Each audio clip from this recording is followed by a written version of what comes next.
program is part of the Scene Project's podcast network. The Scene Project features interviews with independent musicians, comedians, and artists from across the Midwest. Become part of our community and support local art wherever you are.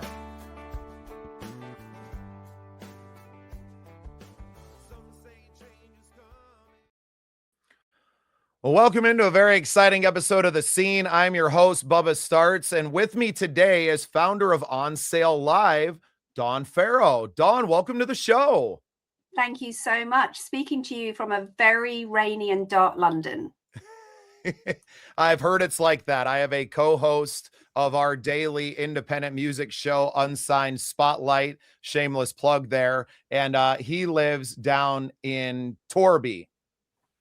Nice. Well, yeah, I hope he's having a better day than it is in London. It's probably about the same. He said it's very, very cold, and I live in South Dakota in the United States in the upper Midwest, and I tell him that you don't even know what cold is. So fair. Well, Dawn, off the top, I know we got a lot of great stuff to talk about with your company that you founded just over a year ago. But I'd love to hear a little bit of your backstory off the top. So I'm just going to give you the floor and let you kind of give us a little bit of the backstory. Amazing. Well, you know, this is interesting because I'm talking about my business On Sale Live today, but actually, who knew that sort of when I started my career, and the reason I moved to London, as I mentioned, was actually to be a dancer. So my background is a childhood of dreaming to be on the stage and literally wanting nothing more than to perform. But actually, fate or life had something different in store for me. And during my professional training, I ended up actually working behind the scenes, specifically in a producer's office, a theatre producer's office. And I started marketing musicals like Cats and little musicals like Starlight Express. And that really filled such a void, I suppose, for what was I going to do with my career. Fast forward, and that's what I did do. I marketed musicals and plays. And then I started marketing slightly more unusual experiences. So immersive experiences, large scale comedy shows that touring the world or big arena events. And so I then decided, hey, I can do this myself. I shouldn't work for somebody else. I'll go build my own marketing agency, which I did. And I had an incredible company that turned over millions of pounds, specifically working with what we now call and now refer to as the experience economy. And it was amazing. And just before COVID, I actually decided to close that business, which was incredibly well timed. And now what I do is I consult and I work on major global ticketed live experiences, such as the Friends experience or Netflix's Squid Game. And in parallel to that, I realized there were a whole host of not only problems, but also opportunities to bring my community that work across sales, marketing, and communications together. And that's what On Sale Group does. And it works in two ways. We have this in-person annual Confex every May. This time it will be happening in King's Cross in London. And we all come together. There's over 300 of us that come to network, learn, and share. And we also have a training academy that's called the Global Institute of Experience Marketing, where we actually train people in how to sell more tickets. And we train them in psychology of selling. We train them in AI for actual selling tickets, along with a host of other areas around advertising and ticketing.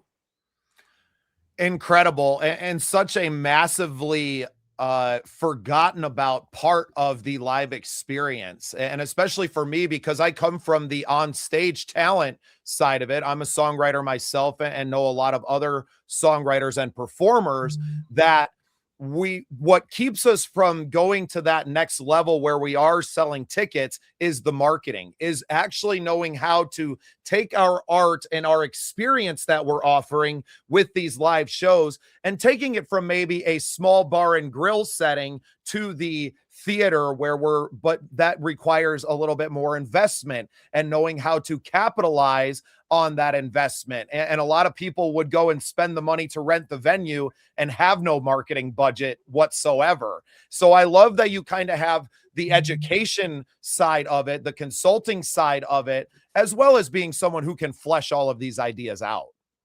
Yeah, thank you. And also you make such a good point that it's interesting that often marketing is forgotten until we haven't sold enough tickets or got enough bums on seats, and then we start to go, oh gosh, like what should we have done? Whereas actually, part of my vision for the marketing workforce is to say, like, just put us at the beginning of the conversation. Like, let's talk about the venues you're going to. Let's talk about their database. Let's talk about how your vision for being an artist ties into their programming vision, and are we aligned, and how good is their database, and is it right for us? Those sorts of really important questions. And it's so hard, especially for musicians. And that's obviously, the world that I come from, and that's our live experience. But we spend so much time and energy in the creation of the art. And at the end of the day, the performance that happens on stage has nothing to do with how many people are in the crowd, right? Like, it's all about the marketing, and can you package and sell that experience to people that don't have it? And so many people that we work with are independent, smaller acts, and really what they need help and what they need budget in is more the marketing than new speakers and microphones. And like, to me, that's all such secondary stuff. Nobody's going to care about your $2,500 guitar if there's nobody in the crowd to care. No, you make a really good point. And I remember, when I was a dancer and a performer, I remember really clearly, that sense of, it doesn't matter if there's 2 people in the crowd or 2,000 people in the crowd. It's the same performance when it is happening. But I think it is increasingly difficult to guarantee people in a room or guarantee these bums on seats. And I particularly think, we're all doing more for less budget. And in that world, particularly, I think there's parts of arts and culture, such as music in particular, that really, really can make the most around fandom. And the problem with fandom is it's so flipping fickle. And, like, fans are wonderful 1 minute and also a huge distraction. And maybe that's why sometimes it's just easier to go out and buy a new guitar.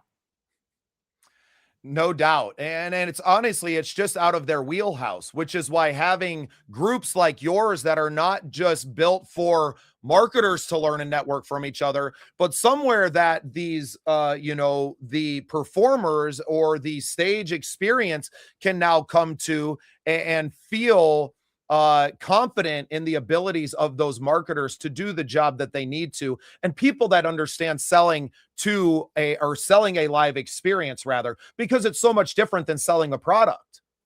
Yeah, that's exactly it. And we describe it as experience marketing, because let me tell you, whenever, and I was thinking about this earlier today, whenever I have found great marketers from outside of live and outside of the experience economy, whilst they are great people, they stay in our industry for a nanosecond, because experience marketing is so hard, is so pressured, is so there's so much emotion in it, because you not only emotion because you want to do well and you're proud of your work, but also because of the person on stage, right? You we want to do a great job so that when you go out on stage, you feel good and you can feel the people coming back, from the audience. Like, it's a very difficult part of the marketing wheelhouse to decide to build your career in.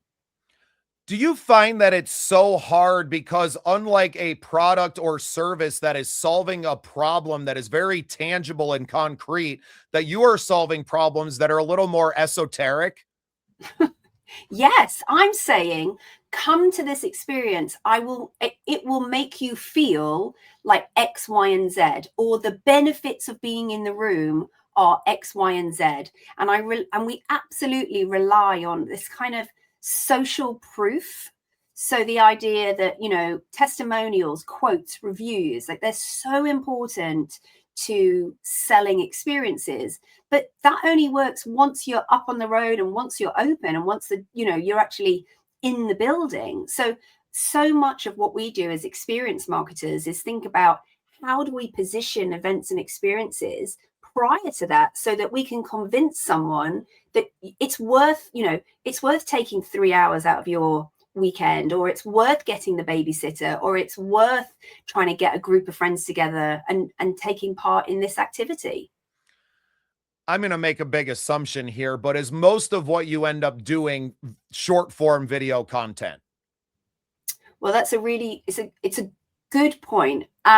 What I would say is we are seeing much more short form video, 100%. Now, what I can't work out is whether we're being pushed into that because essentially the meta algorithm says this is what we want to serve, or whether we have ever said, wouldn't it be great to have loads of short form video? Now, I think it's more about what performs best from an advertising perspective, but that also presumes that you've got great budget for advertising. What I have seen increasingly is, and this will be true of brand marketers as well, is obviously the power of influencers, which is another form of social proof, but again, to your point, is absolutely about short form video. But we talk a lot about actually needing to build the brand, which can't necessarily just be achieved through video. There's lots of different things we have to do to really talk about the values of that brand. Do you feel like the follower counts and some of those vanity metrics are less important now because so much of it is just the short form content and people aren't really like landing on your page necessarily for that part of social proof, and that it's more that connection through personal storytelling? Absolutely. And I remember, we would talk a lot about, you need loads of followers, like before we even announce we'll set up a new page and we're going to get loads of followers from somewhere. And you're 100% right. Now, what we talk about a lot is being seen, heard, understood. So when you're creating content across your social channels, they're the three things that you should be thinking about in relation to the community that you're wanting to serve. And it really, I'm not liking a video because I've seen how many people follow you. I'm liking it because we are by nature as humans really, quite selfish people, right? We just are. And if we feel seen, heard, or understood in the content you put out, it feels like it's for me and I think I'm going to interact with it. Where do podcasts fit into this in your mind? I think podcasts are a phenomenal way of building brand awareness. So they are a much more interesting way within the marketing mix to really talk more about the messaging in relation to an experience or a brand. And I think that what's so interesting about podcasts is not only the growth, but also how they now very much run in parallel to, say, a great radio show. Whilst we do call them two different things, and whether it's appearing on a podcast or running advertising around a podcast, we're choosing as a marketer. I look at broadcasts and I go, okay, is it podcasts? Is it radio? Is it video on demand? Or is it terrestrial, traditional TV advertising? So it sits side by side of those very well established other broadcast channels. Selfishly, I really like that last part. Did I say the right thing? Yeah, well, I think it's very important because I say it a lot. I'm not Joe Rogan, right? You're not going to come on to my show and all of a sudden you're going to get millions of followers and hundreds of millions of people are going to see your face. But what I am going to give you is a very well-produced show and an opportunity to share your story that then can be delivered to your people. We're going to chop it up into a lot of shorts and to share those out there. But ultimately, it comes back to the guests themselves to take that content and share it with their communities. And then hopefully that their community shares it with their communities and grows in that way. And it's been a long time training kind of our guests to say, hey, you need to know how to use the content that we're providing the production for. You're so right. And also within that, it's so interesting because we often think of our world as being quite niche. And so you're right? This isn't about securing trillions of followers, but it's also worth us remembering as a shared experience economy that I think the current forecasts say that by 2028, the experience economy will be worth $12 trillion.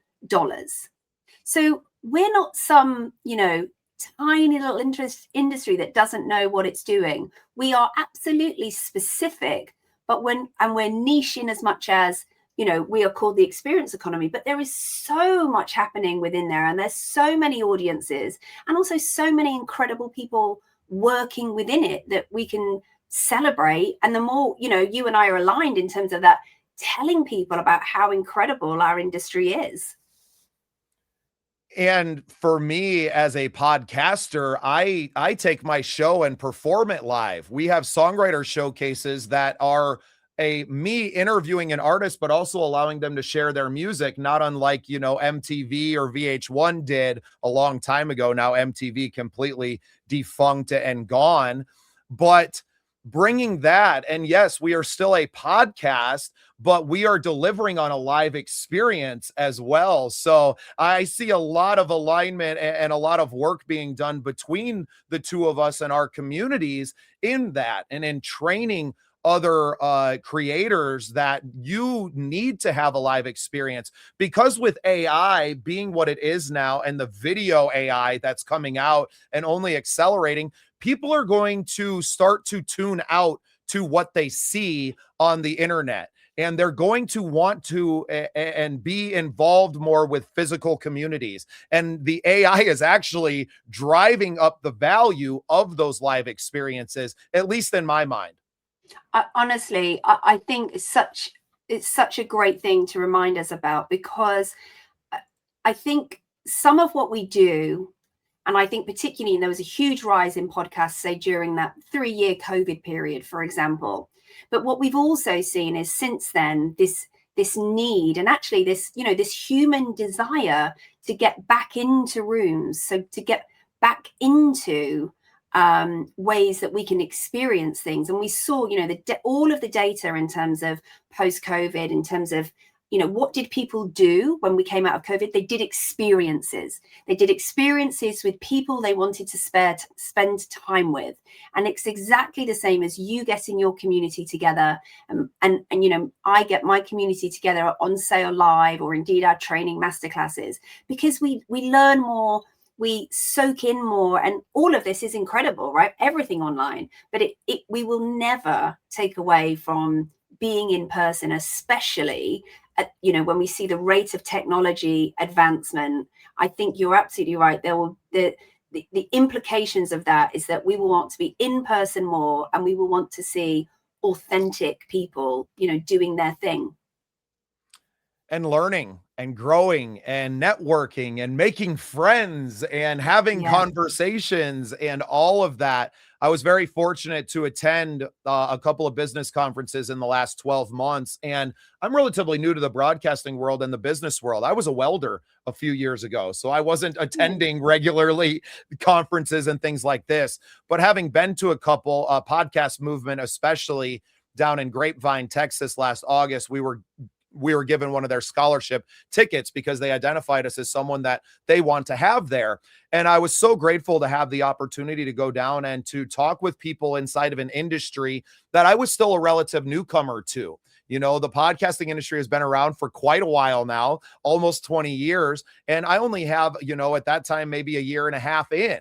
So I was very grateful to go down, and now we're taking it upon ourselves, because I come from the live music and event space to say, well, I could put together something like this, maybe not at the scale that they did in this massive, convention hall, but I could do that inside of a venue that holds maybe 500 people, and to get creators together to explain some of these things that I've learned to other creatives in the music space and beyond, outside of that. So we're doing a creator convention unofficial during the week of South by Southwest down in Austin, Texas, where we're having showcases and honestly running cameras on everything, because capturing those moments and these conversations is what we're all about. So really looking forward to doing that. And it sounds like you're doing much of the same with your community of influence marketers as well. I just think that's so cool.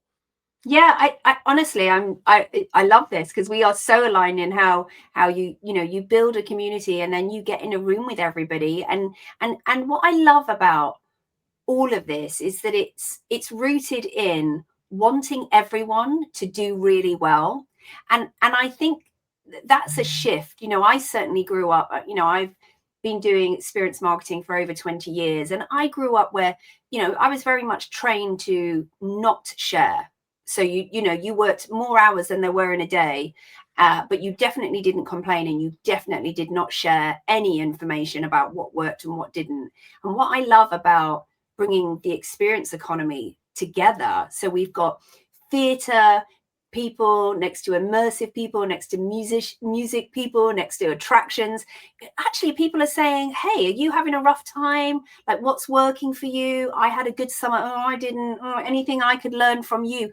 And it's just this sense of like building one another up, rather than that kind of older school approach, which is like, I'll just go ahead and leave the rest of you behind. I just love where we're moving towards from a community. Yes, instead of stabbing each other in the back with our swords, we're using them to sharpen one another. The old iron sharpens iron comes to mind Lovely. here. And, something that a guy like Joe Rogan says a lot, that a rising tide raises all ships. And I think that both of us really buy into that wholeheartedly. And we are doing in our communities everything that we can to make sure that everyone is learning and growing together. And that's what's really going to change this world as a whole, is an attitude like that, and people getting together and simply having conversations. Totally. And I hadn't heard that saying, so thank you. Yeah, it's brilliant. Yeah. Well, Dawn, go ahead and share where everyone can find you before I let you go. And if you don't mind, I'd like to keep you around for a few minutes off camera to have a little chat as well. But go ahead and plug everything that you're doing and where people can find you. Amazing. Thank you. So if you are a traditionalist and you like a bit of LinkedIn business chat, then I'm just search for Dawn Farrow. You'll find my face. I'm very easy to find. If you like Instagram, dawn.onsalegroup is the place to find me. And then if you just want to explore more about our in-person event in May, which is King's Cross, London, that's onsale.live. And if you fancy a bit of training, then go to thegiem.com. But either way, find me on one of those channels, ask any questions. If you would like to, see what we're offering, be part of our WhatsApp community, join the newsletter. Honestly, just come and engage, explore. It would be lovely to see some new faces. Yeah, well, I'm going to be jumping in on all of that stuff as soon as we jump off camera here. But Dawn, thank you so much for giving me some of your time today. And thank you for being part of the scene. Thank you. And thank you for having me so much. It's been great.